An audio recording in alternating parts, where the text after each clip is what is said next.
అతను ట్రైన్ ఎక్కాడు, ఈ అమ్మాయి ట్రైన్ ఎక్కలేదు. ఇతను ఆదరాబాదరా పడిపోయేంతలో ట్రైన్ కదిలింది, ఈ అమ్మాయి రాలేదు. ఇంకా అతను గొలుసు లాగబోతూ ఉంటే ఈ వృద్ధుడు చెయ్యి దొరకబట్టేశాడు. అతన్ని దొరకబట్టేసి అంటున్నాడు, ఏమయ్యా ఇంతకుముందు నువ్వు అంటూ ఉంటే నేను విన్నాను, రైల్వే స్టేషన్కి వచ్చినా రామాయణం చదువుతున్నారు వీరి చాదస్తం అని అన్నావే, నువ్వు గనక రామాయణం చదివి ఉంటే నీ భార్యను ప్లాట్ఫామ్ మీద వదిలిపెట్టి ఉండేవాడివి కాదు అన్నాడు. అతనికి చాలా కోపం వచ్చింది. ఏమండి, నేను ప్లాట్ఫామ్ మీద మా ఆవిడను వదిలిపెట్టడానికి రామాయణానికి లింక్ ఏమిటి, అసలు దీనికి దానికి రామాయణానికి లింక్ ఉందా? కోప్పడుతున్నాడు అతను. ఉంది అన్నాడు. ఎందుకు తెలుసా, నువ్వు రామాయణం చదవలేదు కాబట్టి నీకు చాలా విషయాలు తెలియదు జీవితంలో. నువ్వు రామాయణం చదివి ఉంటే, అరణ్యకాండ పూర్తిగా చూసుంటే, అరణ్యంలో శ్రీరామచంద్రమూర్తి గుహుడు దగ్గరికి వెళ్ళినప్పుడు ఆ గుహుడు గంగానదిలో పడవ ఏర్పాటు చేస్తే ఆ పడవ ఎక్కబోతూ లక్ష్మణుడు ముందు ఎక్కబోతూ ఉంటే ఆపేసి ముందు పడవ మీద సీతమ్మను ముందు పడవలో కూర్చుండబెట్టి, తర్వాత లక్ష్మణస్వామిని పడవలో కూర్చుండబెట్టి, తరువాత శ్రీరామచంద్రుడు పెద్దవాడు కాబట్టి చివరికి పడవ ఎక్కాడు. ఒక వాహనం వచ్చినా లేకపోతే ఎక్కడికైనా వెళ్ళినా ముందుగా మన సంప్రదాయం ప్రకారం, భారతీయ సంప్రదాయం ప్రకారం వయస్సులో చిన్నవారైనటువంటి వారిని, స్త్రీని మొట్టమొదలు వాహనంలో కూర్చుండబెట్టాలి. అలా కూర్చుండబెట్టవలసిన బాధ్యత పురుషుడిది అనేటువంటి విషయం రామచంద్రమూర్తి గుహుడి యొక్క పడవను ఎక్కించే సందర్భంలో చెప్పాడు. అది నేను చదివాను కాబట్టి ముందు మావిడను ట్రైన్లో కూర్చుండబెట్టి నేను ఎక్కానయ్యా, ఈ వయస్సులో కూడా నీకు తెలియదు కాబట్టి ఆవిడ ప్లాట్ఫామ్ మీద ఉంది, నువ్వు ఇక్కడ ఉన్నావు అని గోల పెడుతూ ఉంటే అతను మొహం అంతా తెల్లబెట్టుకున్నాడు. మనకు అనిపిస్తూ ఉంటుంది, అవును ఇంత చిన్న అంశం కూడా వదిలిపెట్టలేదు రామాయణం. ఇది చాలా సూక్ష్మమైన అంశమే కావచ్చు మన జీవితానికి, కానీ చాలా విలువైనటువంటి అంశం. ఇవాళ రామాయణం చదివితే ప్రతి అంశం మానవ సమాజంలో సంబంధ బాంధవ్యాలు, అనుబంధాలు, ఆప్యాయతలు, ఆహ్లాదము, అనురాగము, ఇవన్నిటి యొక్క భావాలన్నిటినీ కూడా అద్భుతంగా ఆవిష్కరింపచేసింది రామాయణం అండి. కాబట్టి రామాయణం వినాలి. అందుకే టూకీగా 3 మాటల్లో చెప్పారు, ఏది వింటే ఏది లాభం అంటే చెప్పారు. రామాయణం ఏం చెప్పింది? రామాయణం ఎలా పుట్టాలో చెప్పింది, భారతం ఎలా బ్రతకాలో చెప్పింది, భాగవతం ఎలా చావాలో చెప్పింది. ఈ మూడింటిని సజీవంగా ఆవిష్కరించి నేటి సమాజానికి, నేటి మనిషికి అందించినటువంటి మహర్షుల యొక్క అద్భుతమైనటువంటి బహుమతులే ఈ మూడింటిని కూడా పట్టుకోకపోతే అంతకంటే అవివేకి ఈ జగత్తులో ఇంకొకడు లేడు అన్నారు మన పెద్దలు. కావున రామాయణం ఒక జీవన వేదం అండి. అయితే రామాయణం ఎప్పుడు రచించారనేది మనం మొదటి భాగంలో చూద్దాం. ఈ రామాయణ రచన యొక్క విశేషం ఏమిటి? రామావతారం ఎప్పుడు వచ్చింది? ఇది మనం వీక్షించాలి.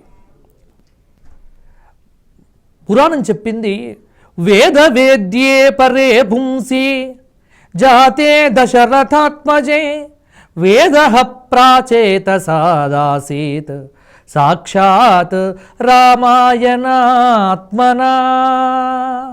వేద వేద్యే పరే పుంసి.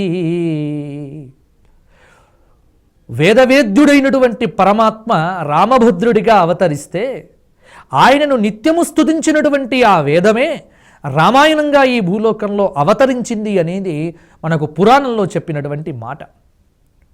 ఇక్కడ పరమాత్మ అనేక అవతారాలు ఎత్తాడు కదా. ఆ అనేక అవతారములలో ఒక పద్మపురాణంలో చూపించారు. ఏమిటి అంటే, అహం మానుష రూపేణ రామో భూత్వా హరామి తత్ రామో దాశరథిశ్చాహం కౌసల్యానందవర్ధనః. మహావిష్ణువు చెప్తాడు ఏమని, నేను కౌసల్యానందవర్ధన, కౌసల్యాదేవికి ఆనందాన్ని కలిగించటానికి శ్రీరామచంద్రమూర్తిగా ఈ భూలోకంలో అవతరించి ఈ భూలోకంలో ఉన్న మనుష్యుల యొక్క సమస్తమైనటువంటి మర్యాదలను నేను వారికి ఆచరించి చూపించి మానవ జాతి మనుగడ కోసం ఒక ప్రత్యేకమైనటువంటి అవతారంలో రాబోతున్నాను అని మహావిష్ణువే ఇక్కడ చూపించాడు. కాబట్టి రాముడు అవతరించింది మనుష్యుడిగా, రామాయణం ఆవిష్కరించింది ఏమిటి అంటే మానవత్వాన్ని. ఇవాళ సమాజంలో చూస్తే అన్నీ మారాయి అంటున్నారు, కానీ ప్రకృతి మారలేదండి. ప్రకృతిగానే ఉంది. అట్టి ప్రకృతిని వికృతిగా మారుస్తున్నది మనిషి. ప్రకృతిని వికృతిగా మార్చేంత వరకు వీడు కష్టపడుతూ ఉన్నాడు. అలాగే మీరు చూస్తే పులిలో క్రూరత్వం ఉంది, సర్పంలో నిద్రాతత్వం ఉంది, పశువులో భీతి ఉంది, భయత్వం ఉంది. ఇలా ప్రతి జీవిలో ఆ జీవి యొక్క సహజమైనటువంటి ధర్మం అనేటువంటిది ఉంది. కానీ గమ్మత్తైన అంశం ఏంటంటే మనిషి లోపల ఉండాల్సినటువంటి ధర్మాల్లో మానవత్వం మాత్రం కనుమరుగైపోయింది. మిగతా జంతువుల్లో వాటి సహజమైన స్వాభావికమైనటువంటి ధర్మం ఉంది, కానీ మనిషి లోపల స్వాభావికమైనటువంటి మానవత్వం అనేటువంటిది ఉండాలి. ఆ మానవత్వం అనేటువంటిది నేటి సమాజంలో ఉన్న మనిషిలో కనుమరుగైపోయింది. మానవత్వం కనుమరుగైపోయినటువంటి మనిషికి మానవత్వం అనేటువంటిది ఎక్కడా అడుగడుగునా కనిపించినటువంటి నేటి సమాజంలో ఉన్న మనుష్యులకు మానవత్వ ధర్మ ప్రాభవాలను తిరిగి రప్పించాలి, తిరిగి నేర్పించాలి. మనిషి మనీషిగా ఎదగాలి, మానవుడు మాధవుడు కావాలి అంటే అట్టి మానవుడు మాధవుడు కావటానికి కావలసిన శక్తి యుక్తులను అద్భుతంగా ఆవిష్కరింపజేసి జీవితపు విలువల పరమార్థాన్ని మనకు ఆనందంగా నేర్పించటానికే మాననీయ మహత్తర మహర్షి పుంగవుడైనటువంటి వాల్మీకి మహర్షి రామాయణాన్ని మనకు అందించాడు. కాబట్టి రామాయణం మరిచిపోయినటువంటి సమాజం మానవత్వాన్ని కోల్పోయింది. రామాయణాన్ని తిరిగి మనం ఆపోసన పట్టుకుంటే, రాముణ్ణి కనుక మనం ప్రతిష్టాపన చేసుకుంటే, రాముణ్ణి ప్రతిష్ఠించుకోవడం అంటే ఇవాళ శ్రీరామ నవమి అప్పుడు వాడవాడలా కళ్యాణాలు చేసి నమస్కారాదులు చేయడం కంటే రాముడిలో ఉన్నటువంటి గుణములను ఆవిష్కృతం చేసి తాను ఆచరణలో కనుక పెట్టుకున్నట్టయితే అది నిజమైనటువంటి రామ కళ్యాణంగా, లోక కళ్యాణంగా, దేశ కళ్యాణంగా, విశ్వ కళ్యాణంగా అది పరిణమించి ఆ రామావతారం యొక్క ప్రయోజనం అనేటువంటిది నేటి సమాజంలో సుస్థిరమవుతుంది. కాబట్టి రామాయణం అనగానే ముందు మానవత్వం కనిపిస్తుంది. ఇవాళ మన్మథనామ సంవత్సరం వచ్చింది. మన్మథనామ సంవత్సరం 5116వ సంవత్సరం. ఇది ప్రస్తుతం 28వ మహాయుగం జరుగుతోంది. రామావతారం వచ్చింది 24వ మహాయుగం.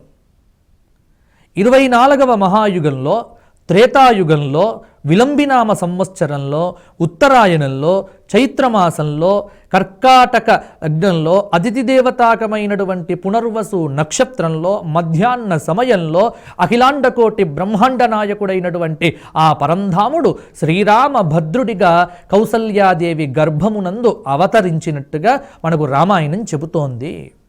అసలు రామాయణం రచించి ఎన్ని రోజులైంది? కలియుగం 4,32,000 సంవత్సరాలు. కలియుగంలో ఇవాళ 5116వ సంవత్సరంలో మనం అడుగు పెట్టాం ఈ మన్మథనామ సంవత్సరానికి. ఇవాళటికి రామాయణ రచన జరిగి ఎన్ని సంవత్సరాలు అయి ఉంటుంది? ఇది చాలామందికి ఉన్నటువంటి ప్రశ్న. ఎందుకు అంటే మొత్తం ఆధ్యాత్మిక జగత్తులో తొలి గ్రంథం రామాయణం. ఆదికవి వాల్మీకి, ఆది కావ్యం రామాయణం. మొట్టమొదటి గ్రంథం ఇది. మొట్టమొదటి గ్రంథమే రామాయణం. రామాయణం నుంచే ప్రారంభం. కాబట్టి రామాయణ రచన ఎప్పుడు సాగింది? చాలామందికి ఉన్నటువంటిది అంటే ఈ మధ్యకాలంలో చరిత్రకారులు చెప్పేది ఏమిటంటే 100 సంవత్సరాలు, 200 సంవత్సరాలు. ఈ 100, 200 ఎప్పుడు కూడా గుర్తుంచుకోవలసినటువంటి అంశం ఏమిటంటే లాజిక్కుకో మ్యాజిక్కుకో భగవత్ తత్వం ఎప్పుడూ అర్థం కాదు. భగవంతుడు దక్కాలి, భగవంతుడు అర్థం కావాలి, భగవత్ తత్వాన్ని అర్థం చేసుకోవాలి అంటే ఈ లాజిక్కు, చరిత్ర, మ్యాజిక్కు ఏవీ పనికిరావు.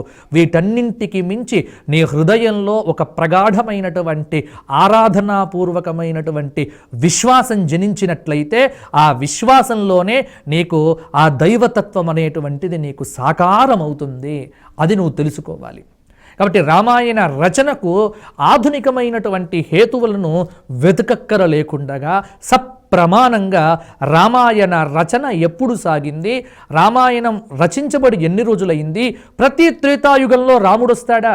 ప్రతి త్రేతాయుగానికి రాముడు వస్తే ఇప్పుడు కలియుగం కదా, కలియుగం అయిన తర్వాత మళ్ళీ కృతయుగం వస్తుంది, మరలా త్రేతాయుగం వస్తుంది, మరలా రాముడు వస్తాడా అంటే ఇలా మనకు చాలా ప్రశ్నలు ఉక్కిరి బిక్కిరి చేస్తూ ఉంటాయి. కానీ వాటన్నింటికి సమాధానం రామాయణంలోనే దొరుకుతుంది. ఆ దృష్టితో రామాయణ సౌరభాన్ని చూద్దాం. అసలు రామావతార ఎప్పుడు వచ్చింది, రామాయణ రచన ఎప్పుడు సాగింది, తదుపరి భాగంలో మనం వివరణ చేసుకుందాం. సర్వం శ్రీ సీతాలక్ష్మణ భరత శత్రుఘ్న హనుమత్ సమేత శ్రీరామచంద్ర దివ్య చరణారవిందార్పణమస్తు. నీ పాదకమల సేవయు నీ పాదార్చకులతోడి నెయ్యము నితాంత అపారభూతదయయును తాపసమందార నాకు దయసేయగదే.